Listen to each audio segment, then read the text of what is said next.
গোবিন্দের নাম করিতে করিতে ওই কৃষ্ণ প্রেমের কালার প্রেমে ওই গোবিন্দকে ভালোবেসে আমার গোবিন্দ ভালোবাসায় মন দেহ প্রাণ পুড়ে ছাই হয়ে গেছে,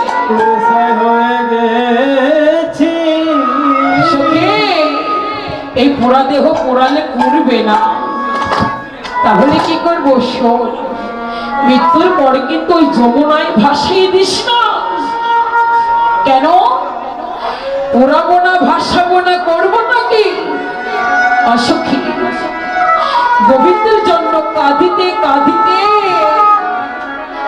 আমি জগৎ সংসারে ভেসে আছি। এই ভাষা দেহ ভাসালে ভাসবে না সখী, তাহলে কি করবো তুই বলে যা। সখী, আমি তো বলবো আমার মৃত্যুর পর বিশাখারে আমার গলায় একটা রতি বাঁধবি। রতি কি বাঁধলেন? দড়ি, দড়ি। আমার গলায় একটা দড়ি বাঁধবি, ওই দড়ি বেঁধে তমাল গাছের ডালায় আমাকে ঝোলাইয়ে রাখবি সখী রে। আমার দেহের পচা মাংস বলে পচে যে মাটিতে পড়বে, একটা মানুষ মরে গেলে তার দেহ 2 থেকে 3 দিনই গেলে পচে দুর্গন্ধ বের হয় না। আজ আমার রাধারানী বলছি, সখী আমাকে তমাল গাছে ঝোলাই রাখবি, আমার দেহের পচা মাংস গুলো যে মাটিতে যে জায়গাটায় পড়বে ওই মাটিগুলো ছড়াইয়ে ছিটাইয়ে দিবি, ওই পচা মাংসগুলো ছড়াইয়ে ছিটাইয়ে দিবি সখী রে। আর ছড়াইয়ে ছিটাইয়ে দেবার পর ওই মাটি উর্বর হবে, ওই উর্বর মাটিতে কচি কাঁচা ঘাস জ্বালাবে, ওই কচি কাঁচা ঘাস গাভী বৎস সেবা নেবে, ওই গাভী বৎসর দুধ পুষ্টিকর হবে। কিবা ঘরে যারা গাভী বৎস পালে, গাভী বিয়ান দিলে মানে বাচ্চা হলে প্রসবের পর তাকে কাঁচা ঘাস খাওয়ান না। কেন খাওয়ান? দুধ যেন পুষ্টিকর হয়, পরিষ্কার হয়, কালছা ডাক্তার যেন চলে যায়। তাই রাধারানী বললেন, সখী রে ওই উর্বরে কাঁচা কচি ঘাস জ্বালাবে, ওই কচি কাঁচা ঘাস ধেনু বৎস পাল সেবা করবে, সেবা করলে সেই দুধ পুষ্টিকর হবে, আর সেই দুধ দিয়ে ক্ষীর সর নবনী ছানা মাখন তৈরি হবে। সখী রে ওই মাখন ক্ষীর নবনী ছানা যখন জগতের কোন সাধুগুরু বৈষ্ণব আমার গোবিন্দের সেবায় দিবে, সখী রে আমি মৃত্যুর পর পর জানবো বেঁচে থাকতে তাই দেখো গোবিন্দ সেবায় লাগলো না। সখী, যখন সাধুগুরু বৈষ্ণব ওই ননী ছানা গোবিন্দ সেবায় দিবে, সেদিন আমি কি ভাববো জানিস? আমার দেহ গোবিন্দ সেবা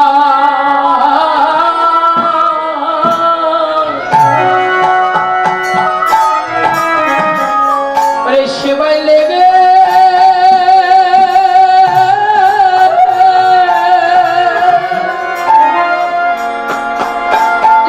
গেছে।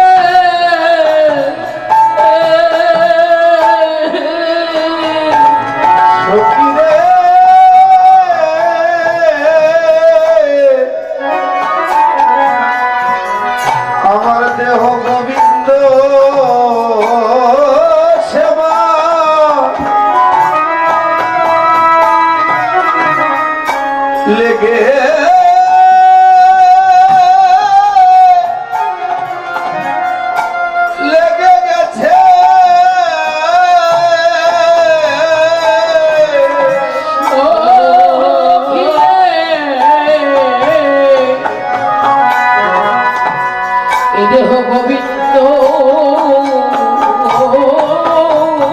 সেবা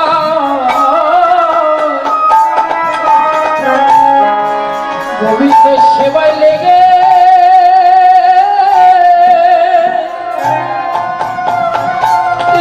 গেছে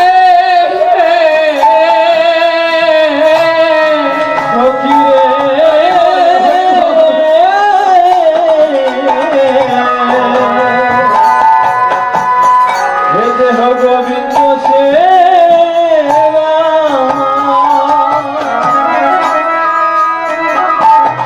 লেগে গেছে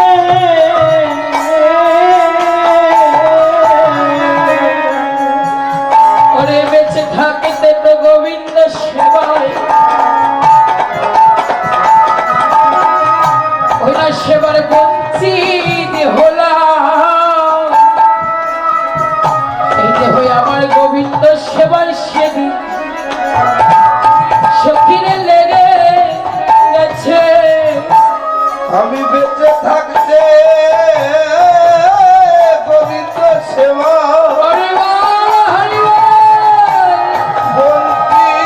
বঞ্চিত হলাম। এ দেহ গোবিন্দ সেবা লেগে গেছে আমি বেঁচে থাকতে গোবিন্দ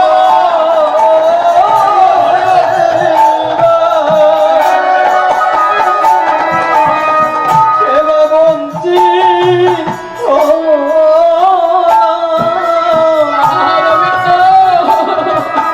গোবিন্দ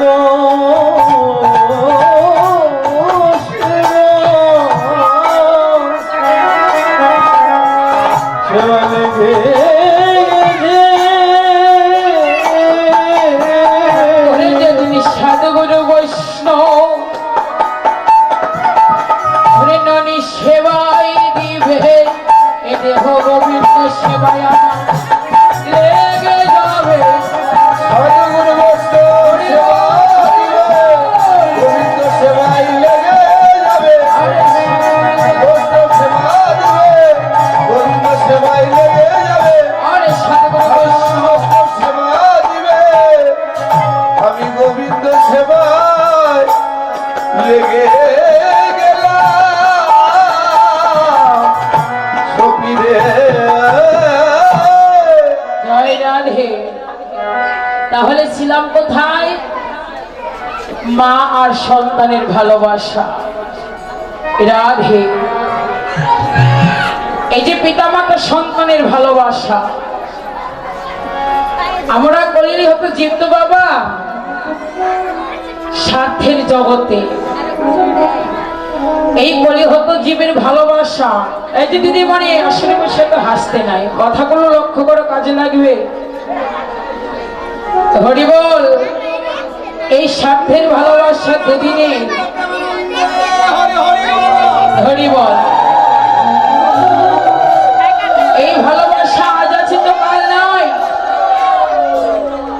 দেখুন এই জগতের সংসারে আমরা যারা একে অপরকে নির্ভরশীল করে বেঁচে আছি আমরা জগতে তারাই ভুল করছি কেননা আমার গোবিন্দ বললেন জগতের সংসারে করো কর্ম করো ধর্ম করো কিন্তু কাউকে ভালোবেসো না ভালো যদি বাঁচতে হয় একজনকে ভাসো যে হাজার ভালোবাসার পর কষ্টের পরেও সে কখনো তোমাকে দূরে ফেলে দেবে না কেননা জগতে যারা কালী পূজা করে শিব পূজা করে মনসা পূজা করে দুর্গা পূজা করে লক্ষ্মী পূজা করে ভগবান তাদেরকে ছাড় দেন আর যারা আমার গোবিন্দ ভজন করে ভগবান তাদেরকে ছাড়েন না কেন জানেন দাদা ইকোটা কমান কেন তাকে ছাড়ে না জানেন মা আমরা যেমন স্বর্ণকর দোকানে গিয়ে কোষ্ঠী পাথর যাচাই করে আসল সোনাটা আনি আমার ভগবান যারা গোবিন্দ ভজনের অধিকারী, সেই ভক্তকে অতি কষ্ট, অতি যন্ত্রণা, অতি দুঃখ দিয়ে, তাকে কষ্টি পাথর দিয়ে যাচাই করে অনলে পুড়ে আসল খাদ, আসল সোনাটুকু যখন গোবিন্দ পায়,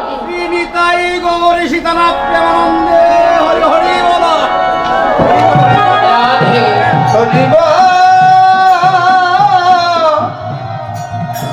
হরি হরি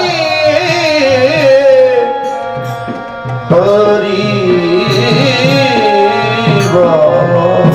আসল সোনাটা যখন পায় আমার গোবিন্দ তাকে আর দূরে রাখেন না, তাকে স্বইচ্ছায় কাছে টেনে নেন। কেননা দেখবেন এই জগতের সংসারে অনাচারী দুনাচারী ভক্তরা বেশি দিন বেঁচে থাকে, আর যারা আমার গোবিন্দকে অতি তাড়াতাড়ি ভালোবেসে কাছে টানে, ভগবান তাদেরকে অতি শীঘ্রই তুলে নেন। কেননা নরক প্রশ্ন করেছিলেন, হে গোবিন্দ, জগতের সংসারে তুমি বলেছিলে যে করিবি আমার আশ, দাদা ইকোটা কমান এত ইকো দিয়েছেন কেন? তার করিব আমি সর্বনাশ, তবু যদি না ছাড়ি সে আমারও পাস, আমি হব তার দাস শিরদাস। রাধে রাধে। ভগবানের ভক্তের দাস হবে, এই কত বড় কথা। ভগবান দাসেরও দাস। কেমন দাস বাবা? যে জন দাসীর দাস হয়, আমার গোবিন্দ সেই দাসের দাস হয়। আমরা সকলেই তো পাপে তাপে জীব গো বাবা, আমরা এই কলিযুগে ভগবানের হতেও পারলাম না, ভগবান আমাকে নিয়েও গেল না। তাই নারদ প্রশ্ন করেছিল, গোবিন্দ, জগতে যারা প্রকৃত বৈষ্ণব তাদেরকে কেন আগে তুলে নাও? দুনাচারী অনাচারী তাদেরকে কেন রেখে দাও? গোবিন্দ আমার বলেছিল, এই নারদ, যখন আমার পূজার জন্য বাগানে ফুল তুলতে যাস, ও মা, একটি গাছে তো সকল ফুল ভালো ফোটে না, পাপড়ি ঝরা, পাপড়ি পড়া, পাপড়ি বেশি, পাপড়ি কম, এক এক রকম ফুল বিকশিত হয় না। নারদকে বললে, তুই যখন বাগানে ফুল তুলতে যাস, গোবিন্দ চরণে নিবেদন করবি বলে কোন ফুলটা তুলিস? হ্যাঁ প্রভু, যে ফুল বেশি পছন্দ হয়, যেটা তোমার চরণে দিলে বানাবে, আমি সেই ফুলটাই আগে তুলি। হ্যাঁ, এক কথায় উত্তর বোঝাই দিলেন, তুই যদি সুন্দর ফুল তুলিস, আমি কেন সুন্দর ভক্তকে দূরে রাখবো? যারা অতি সুন্দর ভক্ত, যারা দেহটাকে সাজালে, তাদেরকে তো আমি দূরে রাখবো না। এখন মায়ের দেহ সাজালেন, কি দিয়ে সাজাবো? স্বর্ণের গয়না গাঁথি অলঙ্কার দিয়ে দেহ সাজাবো না গো মা। স্বর্ণ দিয়ে দেহ সাজালে সেই দেহ গোবিন্দ খায় না। কি দিয়ে দেহ সাজালে গোবিন্দ খাবে? এই দেহটা কৃষ্ণ প্রেম দিয়ে, কৃষ্ণ মন্ত্র দিয়ে দেহটাকে যারা সাজাতে পেরেছে, তারাই ধরায় আসে না। তাই গোবিন্দ আমার বললেন, ওরে নারদ, যারা আমার মধুমাখা নামে দিয়ে দেহ সাজায়, দেহ বলে বল, যারা দেহ সাজায় তারা জনমের মতো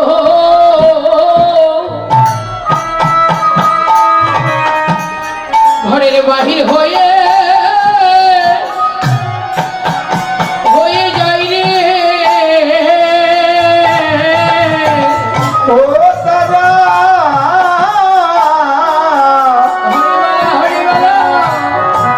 জনমে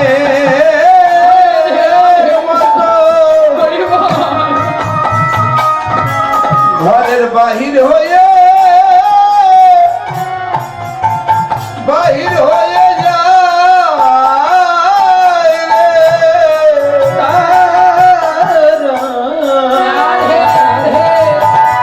তারা জনমের মতো ঘরের বাহির হয়ে যায় রে। ওরে যারা বদনে সদা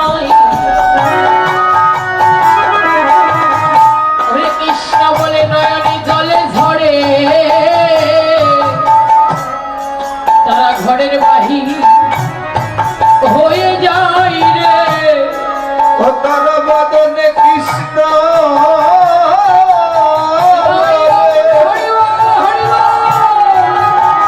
নয়ন বাণী ধরে তার ঘরের বাহির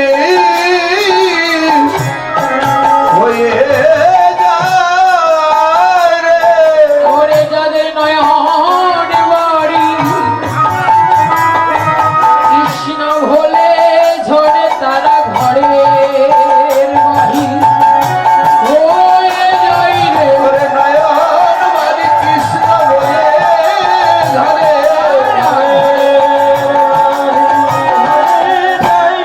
যাদের কৃষ্ণ বলতে দুটি নয়নে ঘরে ঘরের বাহির হয়ে যায় রে। হরি বল। ঘরের বাহির হয়ে যায় রে। ঘরের বাহির হরে হয়ে যায় রে। রাধে মা, এই যে ঘরের বাহির তারা হয়, এই যে শ্মশান ঘাট, আমরা সকলেই গাজীপুরে কিন্তু রংপুর দিনাজপুর গাইবান্ধা অনেক লোক আমাদের এই গাজীপুরে এসে কি করে ভাড়া থাকে। আমরা গাজীপুরের ছেলে মেয়েরা ভাইয়েরা বাবারা বড় মুখে বলি ওরা ভাড়া নিও কি মা বলি না। গাজীপুরে রংপুরে ছেলে মেয়ে গাজীপুরে এসে ভাড়া থাকে, অহংকারটা কত বড় মোদের। আমরা গাজীপুরের ছেলে পেলে বলে আমাদের অহংকার, ওই রংপুর দিনাজপুরের ছেলে পেলেরা এদেশে ভাড়া থাকে, অহংকারের কথা বললাম না। কিন্তু মা এরকম ভাবনা চিন্তা যাদের তাদের বলছি, একবার লক্ষ্য করে দেখুন ওই রংপুর দিনাজপুর গাইবান্ধার যে ভাইয়েরা যে বাবারা আমাদের গাজীপুরে এসে ভাড়া থাকে, তারা ভাড়াটিয়া নয়। ভাড়াটিয়া কারা? ভাড়াটিয়া আমরা জগতের সকলে। কোন ভাড়াটিয়া গোমা? আজ যে ঘরে আমি রয়েছি, যে ঘরের মধ্যে আমি বাস করছি, এই ঘর আমার বাবার বাবার ছিল, তার বাবার বাবার ছিল, তার বাবার দাদুর দাদুর ছিল। সেই পথে বাড়ি দিতে দিতে আজ আমার বাবার হয়েছে, আজ আমার বাবার পর আমার আরেক বাবার হবে, ওই বাবার পর ওই বাবার ছেলের হবে। এক এক জনের ঘরের টাকার উপরে বসে আছি না, এক একজনের উপরে তো আছি। কেউ কি নিজের টাকা দিয়ে ঘর করেছি? নিজের টাকা দিয়ে ঘর সেই দিন হবে বাবা,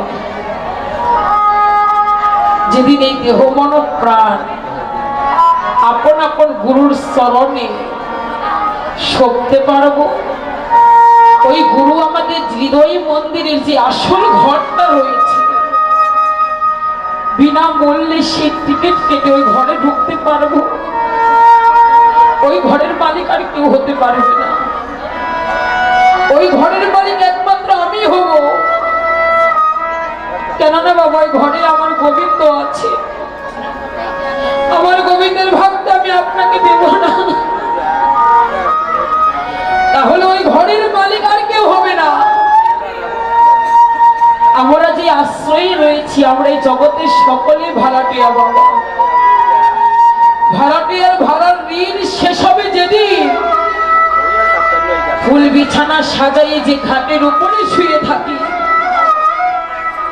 ওই ভাড়ার ঋণ যেদিন শেষ হবে বাবা, সেদিন আমাদেরকে একাই একাই একাই ওই ফুলের বিছানা পরিত্যাগ করে,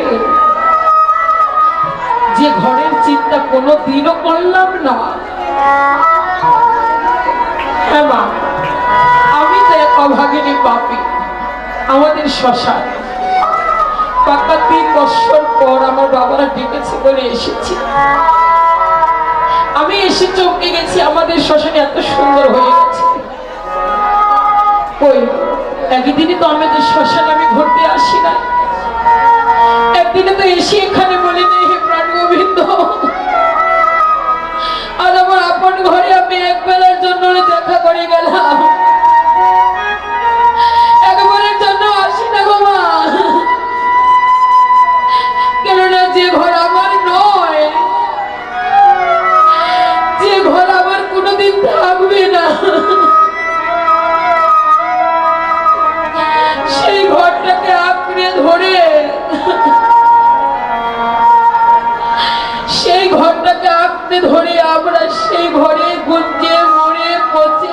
শ্মশানে থাকি।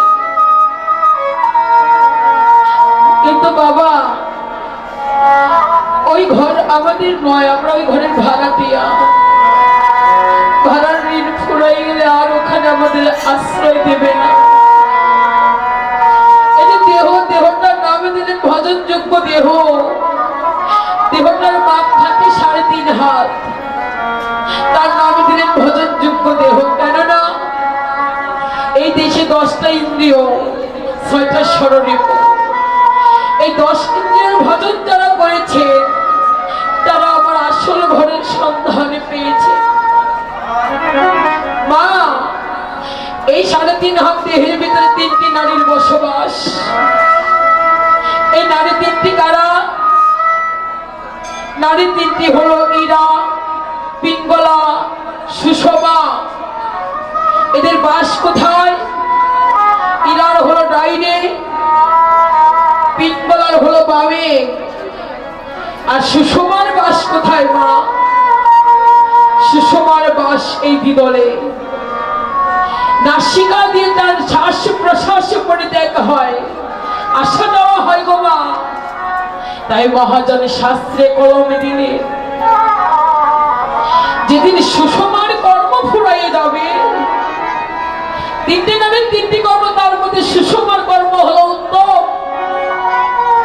ওই সুষমার কর্ম যেদিন শেষ হবে বাবা, সেদিন আমাদের এই দেহ বেলা শ্বাস প্রশ্বাস না থাকলে এই দেহটা বাঁচবে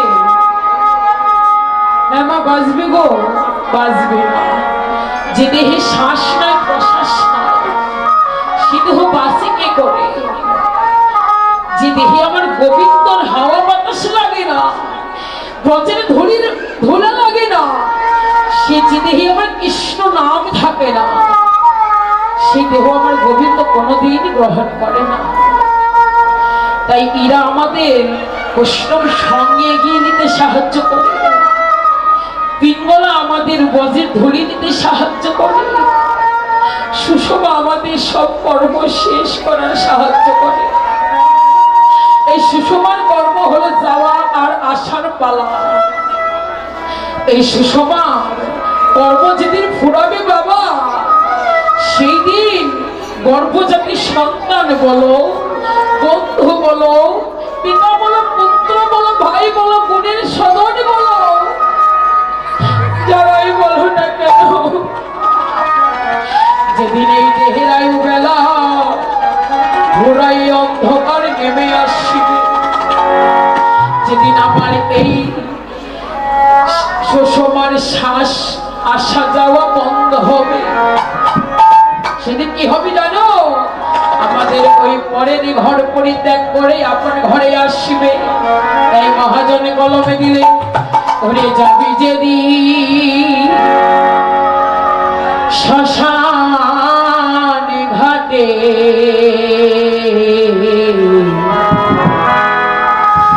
বাঁশের দোলায়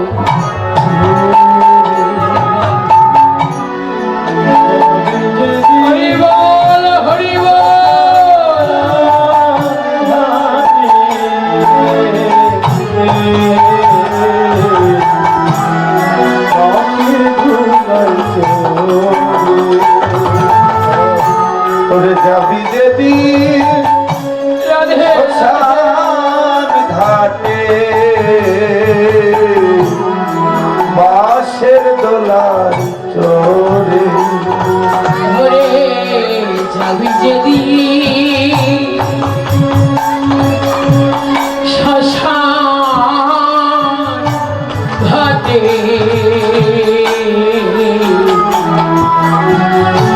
বাঁশের দোলায় যাবি যেদিন শ্মশান ঘাটে,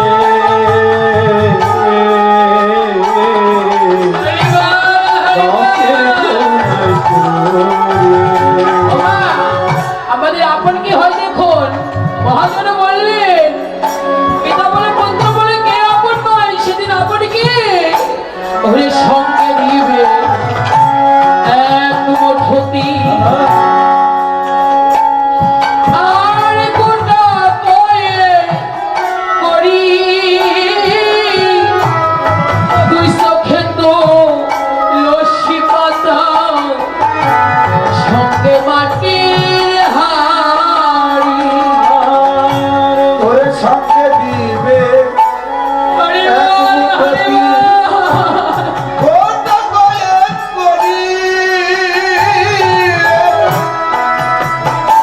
দু চোখে তুলসীর পাতা সঙ্গে মাটির হাড়ি আয় সঙ্গে নিবে এক মুঠো তেল গোটা গায়ে করি দু চোখে তুলসী পাতা সঙ্গে মাটির হাড়ি দিবে এক মুঠো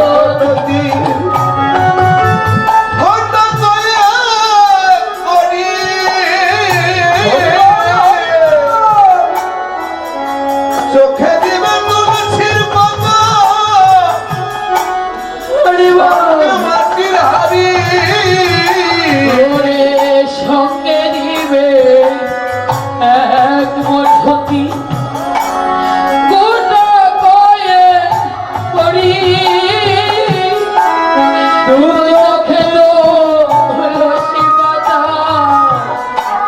সঙ্গে মাটি হাড়ি আয় সঙ্গে নিবি এক মুঠো তেল গোটা গায়ে হরিবল হরিবল দু চোখে তুলসী পাতা সঙ্গে মাটির হাড়ি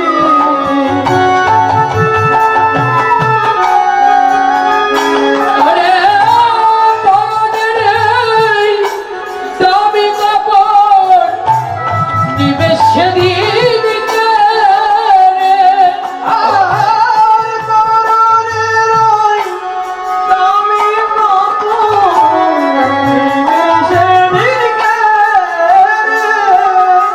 ওরে পরনের দামি কাপড় নিবে সেদিন খুলে পবনের এই দামি কাপড় দিবে সেদিন কে রে?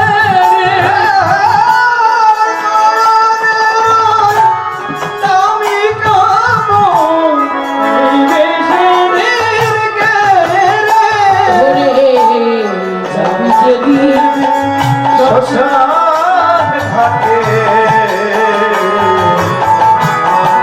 কাঠের দোলায় চড়ে যাবি যেদিন শ্মশান ঘাটে বাঁশের দোলায় চড়ে ওরে যে ছেলেটি প্রথমে তোকে দেখেছিল পিতা শ্মশান ঘাটে সেই ছেলেটি জানবে রে তোর সীতা এই ছেলেটি প্রথম ধরে বলেছিল পিতা সেই ছেলেটি শ্মশান ঘাটে জাল বেড়ে তোর সীতা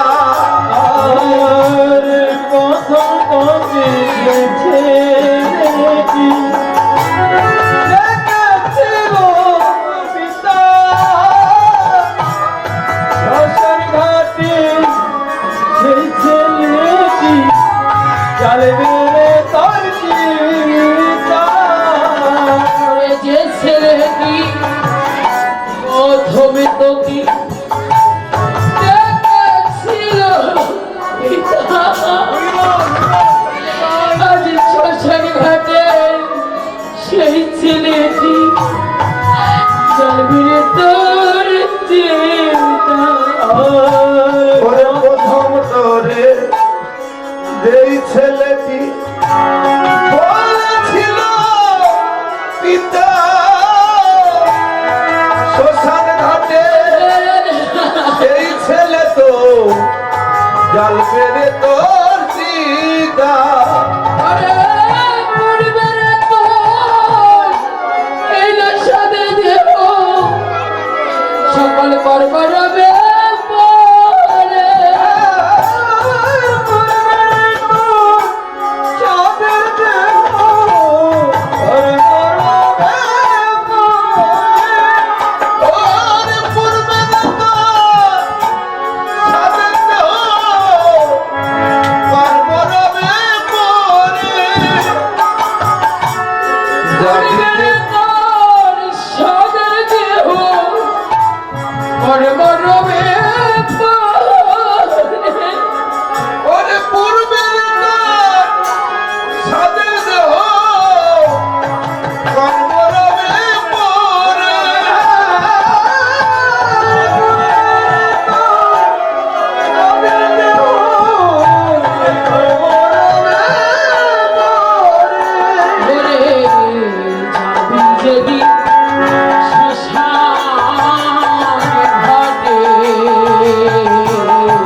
বাসের দোলায় চড়ে ওরে পরকে আপন ভেবে রে তুই বাঁধলি সুখে ঘর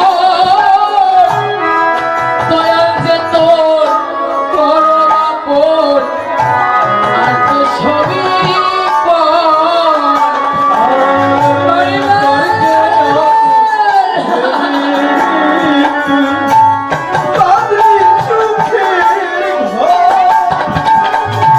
ওরে দয়াল রে তোর পরম আপন,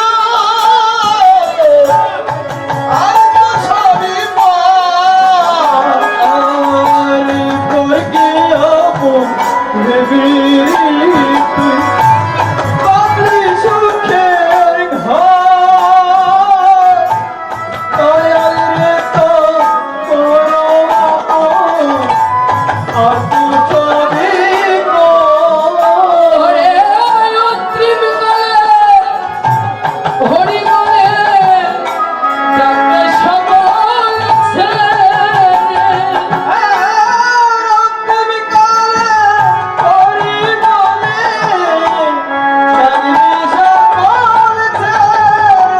ওরে অন্তিম কালে হরি বলে ডাকে সকল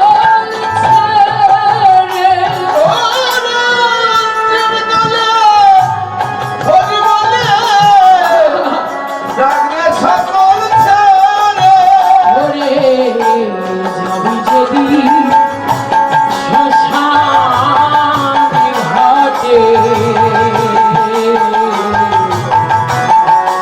পাশের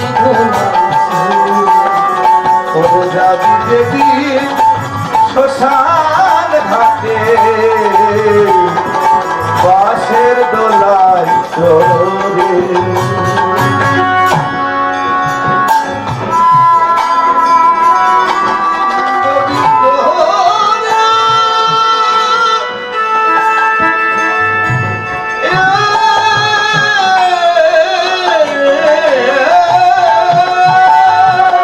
হরি বল হরি বল তাহলে মা এই জগতের সংসারে পুত্র বলো বন্ধু বলো স্বজনী বলো কেউ কারো নয় দেহের হাওয়ার বাতাসটা চলে গেলে সকলেই পড়ে রয় এই দেহের বেলায় নিজের একার এই দেহ কারো নয় তাই কানাই আর বিলম্ব করছে না ভাই শ্রীরামকে বলছে ও ভাই গগনের বেলা ডুবে গেলে আর ফিরে পাবো না একেবারে তাকাই দেয় গগনের বেলা ডুবে গেছে আর আমার দেহ বেলা যদি ডুবে যায় ভাই মাকে পাবো না সুবল বলছি আয় কানাই এত মা মা করছিস কেন ও ভাই আমরা কি আমাদের মাকে রেখে আসি নাই আমরা কি আমাদের মাকে ঘরে রেখে আসি নাই আস্তে আস্তে আইসে টাকা নাই তোকে যখন মায়ের কাছ থেকে নিয়ে এসেছি কত কাকতি মিনতি করে তোকে নিয়ে এসেছি আজ তো তাড়াতাড়ি তুই খেলা ভঙ্গ করে দিতে চাইছিস কানাই রে কানাই বলছি শ্রীরাম রে ও ভাই তুই তো জানিস না জগতে আমি মায়ে একা গোপাল একা গোপাল শ্রীরাম রে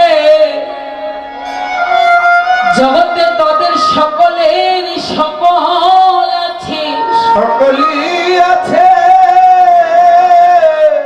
রে শ্রীরামের শোনে শোনে ভাই এই জগতে সংসারে আমি বলতে আমার মায়ের আর কেহ নাই আর কেহ নাই। ও মা এমন ভালোবাসা এই কলিযুগে কোনো সন্তান মাকে বাবাকে ভালোবাসে না এই কলিযুগের সন্তানরা শুধু স্বার্থটাই দেখে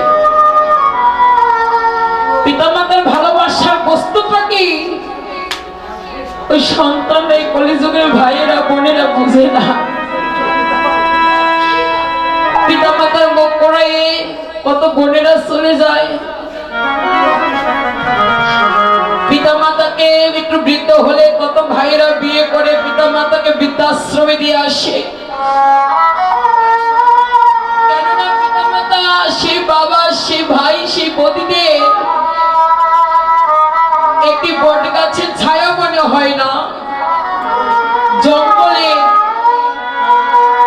আগাছা জঙ্গল মনে হয়। এই কলিযুগে কিছু কিছু ভাইয়েরা এমনই হয়েছে গো, যে বউ ঘরে আনার পর পিতা মাতা বৃদ্ধাশ্রমে চলে গেছে,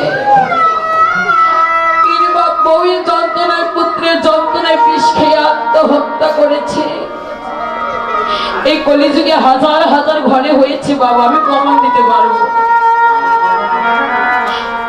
কিন্তু আজ তাই কারাই বলছি শ্রীরাম রাধে, এই জগতে সংসারে তাদের সকল আছে, কিন্তু আমি আমার মায়ের একটা গোপাল। ওরে শ্রীরামেশ্বরের সঙ্গে আজ আমি ঘন ঘন বিষম খাচ্ছি।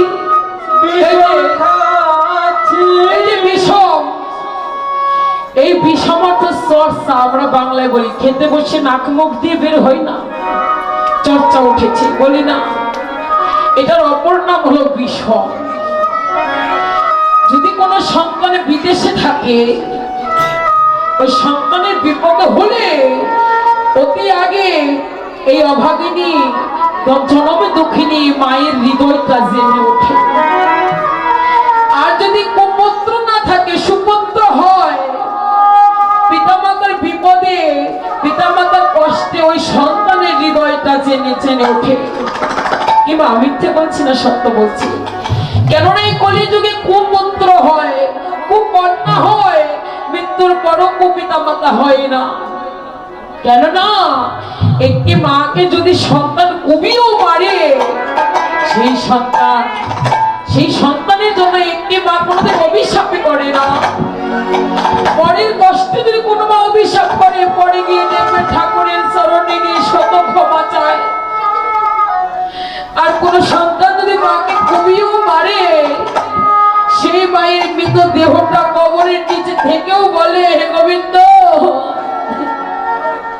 পরমাত্মা কেঁদে কেঁদে বলে, হে গোবিন্দ, যা অপরাধ আমার পুত্র সন্তান করলে, সকল অপরাধের অপরাধী দোষী আমায় করো।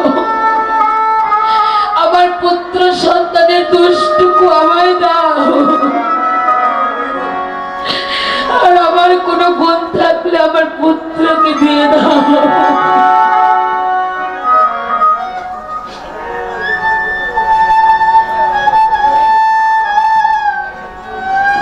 তাই তো মা শাস্ত্রে বলে কুপুত্র হয়, কুপিতা মাতা কখনো নয়। তাই কানাই বলছে, ও ভাই, তোরা তো বলছিস আমার মা আমার নামকরণ করছে, তা না হলে আমি ঘন ঘন বিষম খাবো কেন? কানাই বলছে, শ্রীরামেরই ও ভাই, জগতে সকলেরই সকল আছে, এতে শোনে শোনে ভাই, এই জগতে আমার মা বিনে বন্ধ।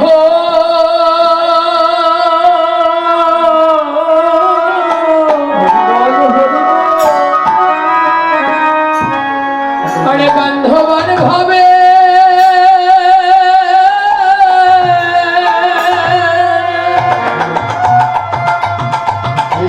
এইভাবে নাই রে,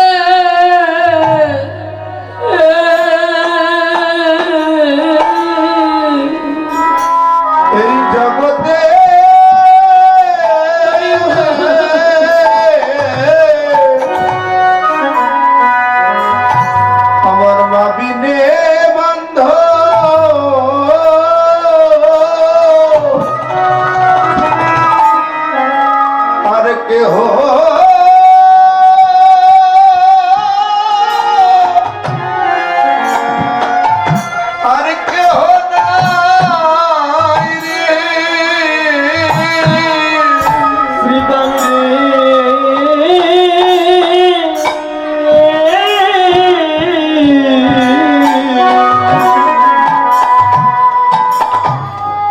আমার মায়ের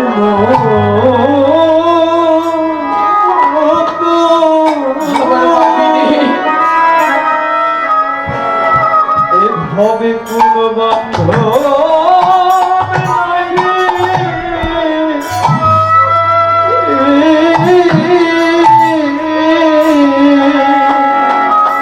শ্রীরাম রে, এভাবে আমার মা বিনে বান্ধব।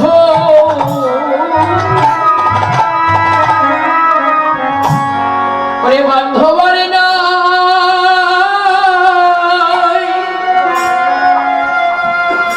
ওরে বান্ধবে নাই রে।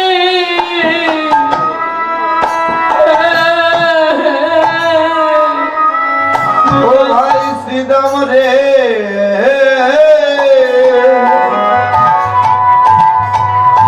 এভাবে আমার মা বিনে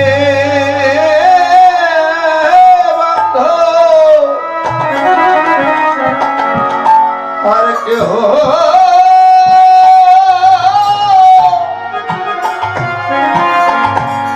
আর কেহ নাই রে।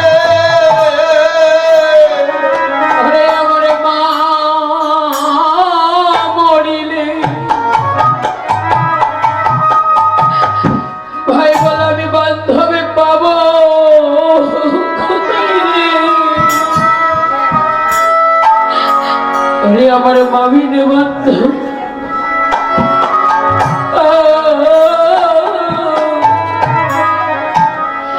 বান্ধবে ভাবে নাই রে। ওরে আমার নাম রিলে, বলো আমি বান্ধব কোথায় কোথায় পাবো? হরি বল হরি বল। ওরে আমার মায়ের মতো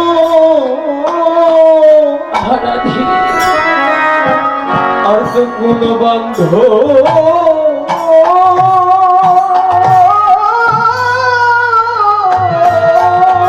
হরি বল হরি বল। আমার আর বান্ধব নাই রে।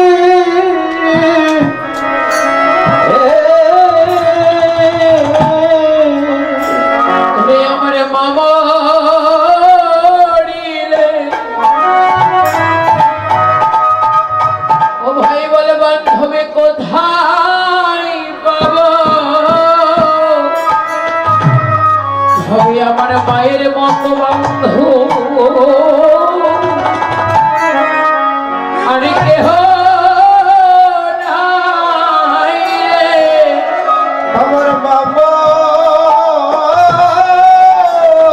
রিলে, বান্ধব কোথায় পাবো? আমার মায়ের মতো আর বান্ধব নাই রে। ওরে মামা মরিলে ভাই বল বান্ধবে কোথায় পাবো? মায়ের মতো বান্ধব এভাবে নাই রে। আমার মামা রিলে, বান্ধব কোথায় পাবো? আমার মায়ের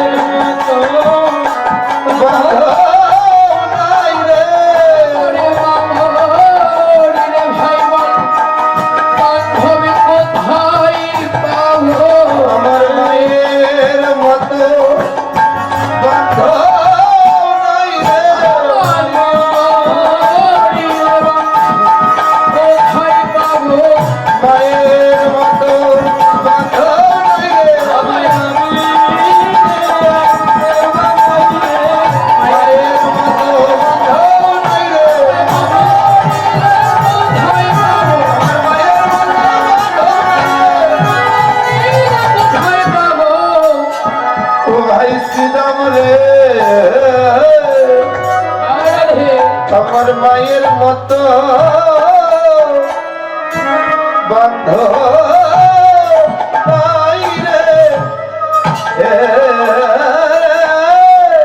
ও ভাই শুনে শোন, আজি মাঠে আমাদেরও বিলম্ব দেখিয়া, আজি মাঠে আমাদের বিলম্ব দেখিয়া, আজি মাঠে আমাদেরও বিলম্ব দেখিয়া, আরে আজ মাঠে আমাদের বিলম্ব দেখিয়া হেন বুঝি তাদের মাই পথ পানে চাই, হেন বুঝি তাদের মাই পথ পানে চাই, আর হেন বুঝি কাজে নাই বড় বাজে যায় আমারে মা জানে আর আমি জানি, আরে আর আমি জানি মা জানে আর আমি জানি, আরে হেন বুঝি তাদের মাই পথ পানে চাই। আর হেন বুঝি কাজে নাই বড় বাজে যায় এই শ্রীরাম, এই যে মায়েরা, আপনারা কি চলে যাচ্ছেন? বাবা তো আমার আপনার টাইম দিলেন। হরে কৃষ্ণ, বাজে কয়টা? আর শেষ হলো না আমি আর আধা ঘন্টা গাবো, একটু বসুন। জয় রাধে রাধে। হরি বল, আর আধ ঘন্টা গাবো, বসুন। তাই বললে না বাবা, 1 ঘন্টা সম্ভব, আমি 3টায় ঢুকেছি। হ্যাঁ, হরে কৃষ্ণ, হরি বল। তাই বললে আয় ভাই কানাই, আজ আমাদের মা মানে বিলম্ব থেকে কাঁদছে। ওরে বল রাম দাস কহে শুনে কানাই বল, বলো রাম দাসে কহে শুনে কানার বল আরে বল রাম দাস কহে শুনে কানাই বল, বলো রাম দাসে কহে শুনে কানার বল সকল রাখাল মাঝে পড়ল উত্তর, আর সকল ভালো মাঝে পড়াই উত্তর সকল আরে সকল আরে সকল রাখাল মাঝে পড়ল উত্তর, সকল ভালো মাঝে পড়াই উত্তর আরে রাখাল গণে পড়ল সারা, রাখাল গণে পড়ল সারা, মাঝে পড়লো ছাড়া ভাই কানাইয়ের সম্পদে পেয়ে রাখাল গণে পড়ল সারা, কানাইয়ের সাথ করে রাখার মাঝে পড়লো ছাড়া ভাই কানাইয়ের সম্পদে পেয়ে রাখাল গণে পড়ল সারা, সকল রাখাল মাঝে পড়ল উত্তর। সকল ভালো মাঝে পড়লো উত্তর এই কানাই! আরে আস্তে ভাই, আস্তে, দাঁড়া দাঁড়া। বলরাম বলছে, আই কানাই, তোর বেনুর বাঁশির শব্দ শুনে সকলে ভাই কানাই একত্রিত হয়ে গেলেন। কানাই বলছে, আই সীতাম, আই বলরাম, আর দেরি করা যাবে না, তাড়াতাড়ি করে সকল ধীরগস্যপাল এক কর, কেননা আমার মায়ের কান্না আমি আর সহ্য পারবো না। বলরাম বলছে, আই শ্রীরাম শোন শোন, জগতে মায়ের তুলনা আর করিস না, কেননা মাকে আমরা ঘরে রেখে এসেছি। বলছে, আই ভাই, একদিন নবনী খাইয়া শ্রীরাম লোকাইয়া মরেতে ছিল আমার মা, আমারই না দেখিয়া আজ যদি তাদের সঙ্গে আমি বনেই থেকে যাই, মা আমার কাঁদতে কাঁদতে কি করবে জানিস? ওরে গোপালা,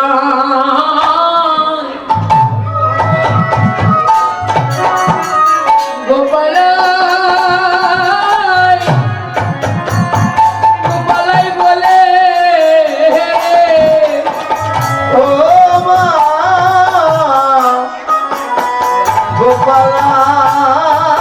গোপালাই রাধে, গোপালাই বলে ওরে আমার মা, মাটা দেবে গোপালা, গোপালাই বলে রে,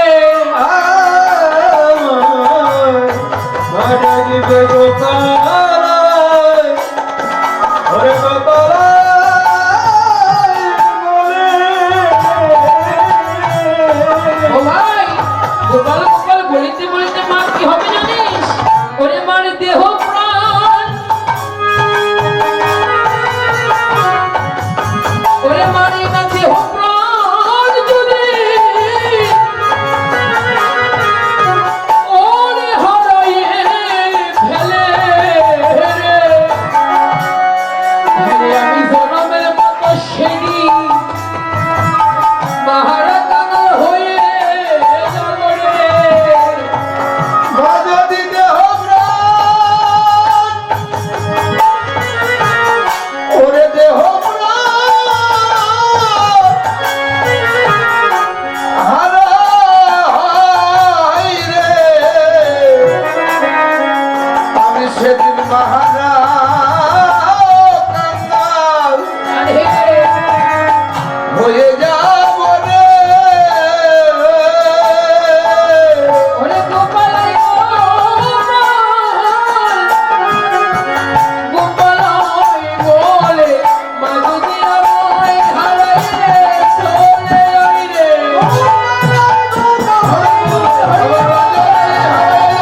সকল ধেনু বর্ষপাল এক কর, কেননা আমি আর মনে থাকতে পারবো না, বাবা ডাকছে ওরে চাঁদ